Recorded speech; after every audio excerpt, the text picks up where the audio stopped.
This is Pea Ridge National Military Park in Arkansas. It is the site of a major battle during the American Civil War. It was fought on March 7th to 8th, 1862. So we're going to tour this battlefield, so come join me.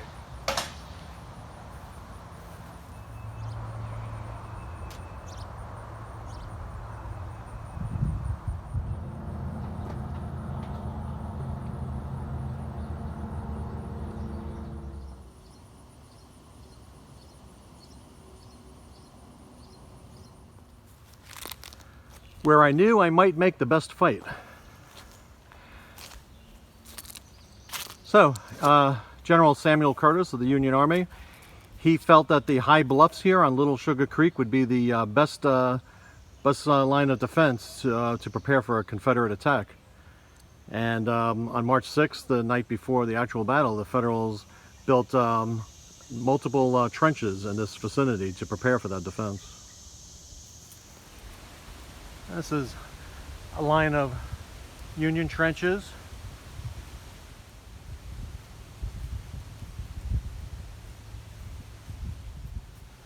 Little Sugar Creek as it opens up at the bottom of the bluff. So Major General Samuel Curtis had only 10,500 troops to hold back a Confederate army of more than 16,000 who were moving toward him. Curtis had asked Army headquarters in St. Louis for reinforcements, but none could be sent. At the last minute, Union soldiers dug in the bluffs just north of Little Sugar Creek, about 3 miles southwest of here on Telegraph Road. There, Curtis thought his army would await Van Dorn's Confederates.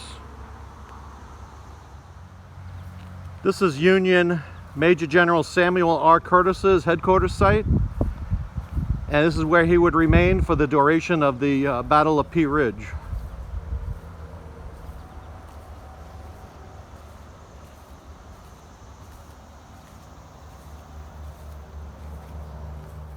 And these are the ruins of General Curtis's headquarters.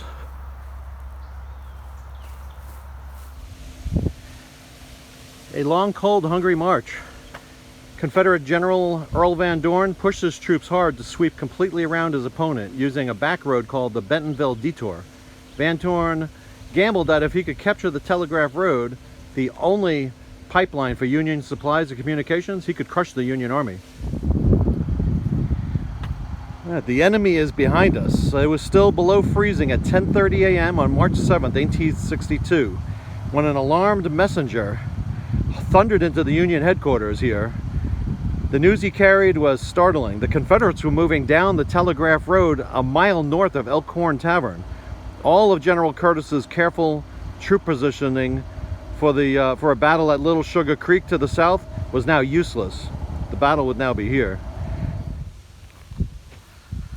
Save the cannon. Like maddened hornets, Confederate infantrymen boiled out of Morgan's Woods, crossed Leetown Road, and swarmed toward the 6 Federal cannon that had unlimbered in this corner of Oberson's cornfield. Captain William Black stood in front of the cannon and fired his Colt repeating rifle to single-handedly delay the fierce assault until he fell wounded. Black bought the artillerymen time to save 4 of the 6 guns from being captured by the Confederates.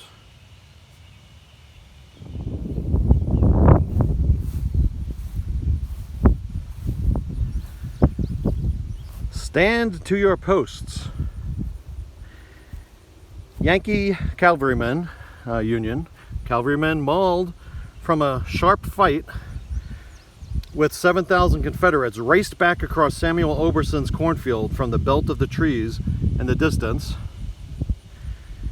"Turn back, they'll give you hell," some troopers shouted as they sped by the infantrymen moving into the line of battle. 2 predominantly German-speaking regiments, one from Missouri and one from Illinois, would have to stand and fight here without flinching. If they broke and ran, Pea Ridge would become as infamous as the July 1861 Union disaster at Bull Run near Washington, D.C.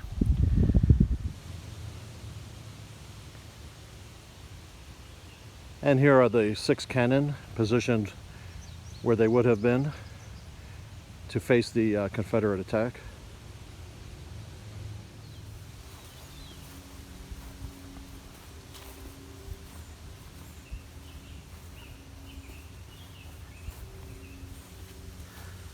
A fierce tangle in Morgan's Woods.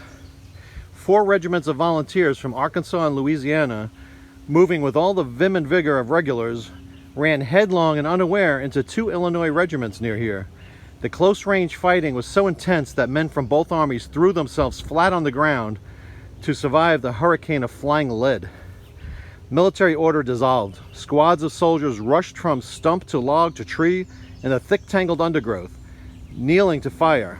An Illinois soldier later said he could not see even 20 feet ahead. Chaos and combat raged through Morgan's Woods all afternoon as dense smoke from thousands of muskets obscured the darkening forest. William Watson, sergeant of the 3rd Louisiana Infantry Regiment, said, "This battle was a mass of mixed up confusion from beginning to end. Would to God it was night or reinforcements would come."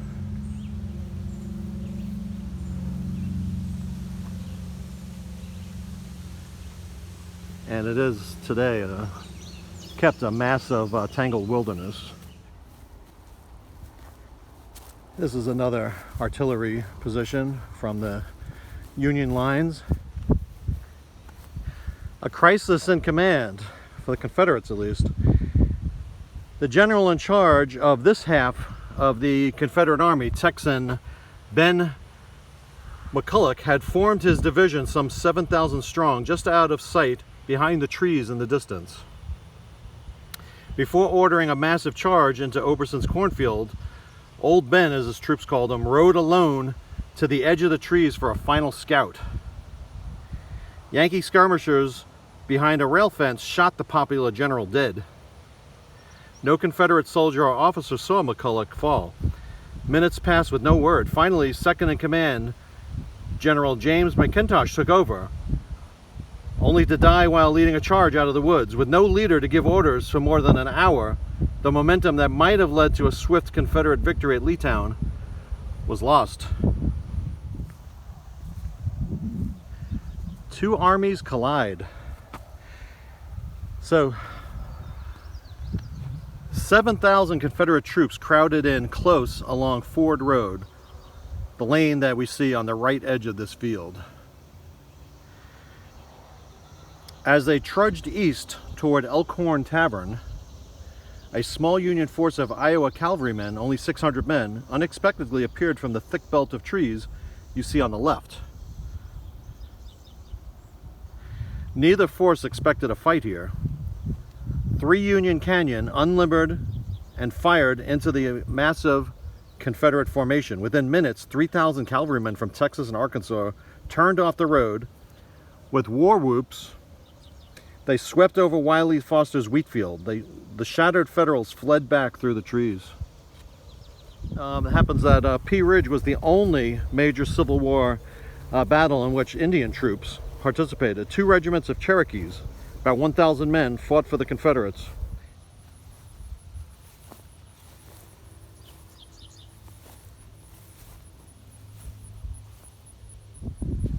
Fiery finale on Riddick's Field. So the first day's fighting ended at sunset on the large open field in front of us. The half of the Confederate Army that had circled completely around Big Mountain, where we are right now, had fought hard all day to force their way up the long mountain hollow that leads to Elkhorn Tavern. As the late winter sunlight faded, Union troops pulled back from Elkhorn Tavern and prepared for a last-ditch defense along the tree line that bordered Benjamin Ruddock's cornfield below. Federal gunners set their cannon wheel hub to wheel hub and waited for the final massive Confederate assault. So below us is Benjamin Ruddock's cornfield, and a number of artillery cannon, at least a dozen that I can see from here, are facing towards this mountain ridge that we're standing on right now.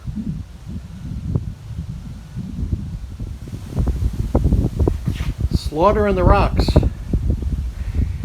These rocks here, the Confederates used this to as a good natural defense, or so they thought, but they became a death trap on the second day of the battle when 21 Union Canyon in Cox's field below fired a punishing barrage towards this mountainside. A hurricane of artillery projectiles, rock fragments, and timber splinters tore through the infantrymen posted near here. After 30 minutes of slaughter, General Earl Van Dorn ordered the withdrawal back towards the Elkhorn Tavern.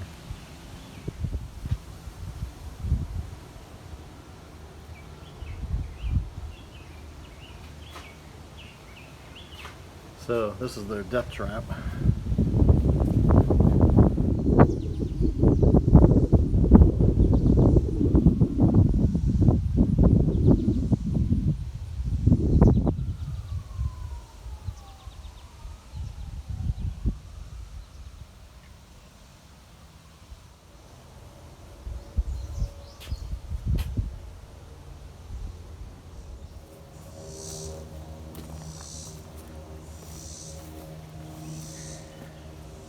Elkhorn Tavern taken. Confederate commander Earl Van Dorn had pushed his army relentlessly for a week to catch the Union Army by surprise.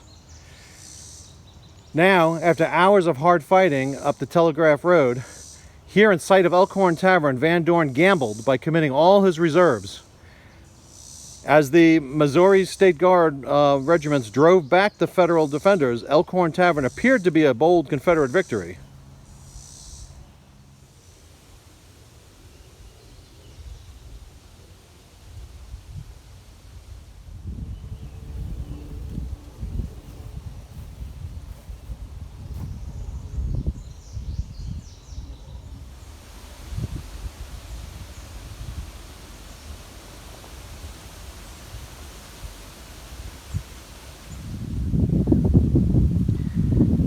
Confederate sunset.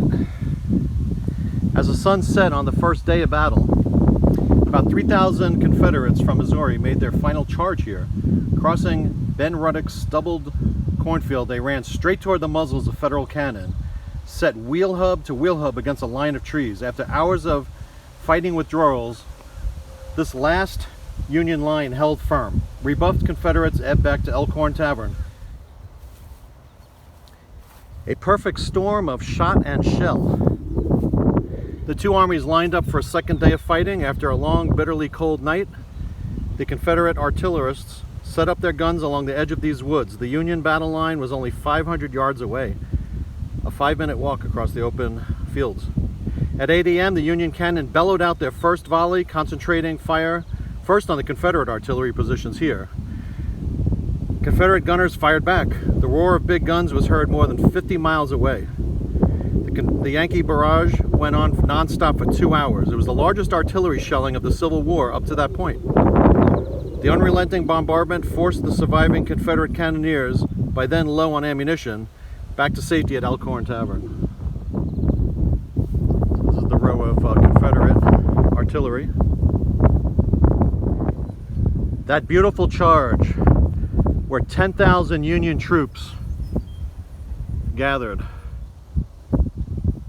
General Franz Sigel ordered the Union gunners positioned here to concentrate on first one Confederate target, then another. 2 hours of methodical mass cannon fire shattered the Confederate battle lines and morale. And this powerful line of Union artillery stretching half a mile across this field.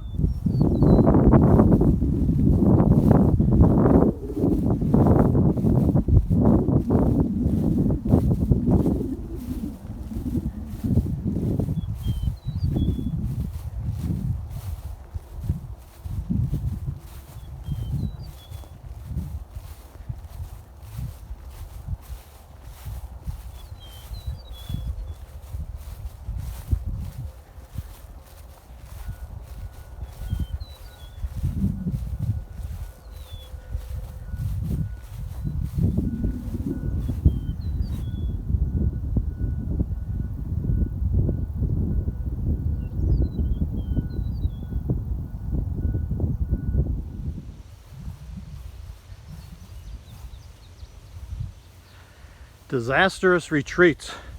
It took 2 weeks for the stunned survivors of the Confederate Army of the West to make their way from here back to rendezvous on the Arkansas River. And this is the monument to the Confederate dead. This monument is Angel Aloft.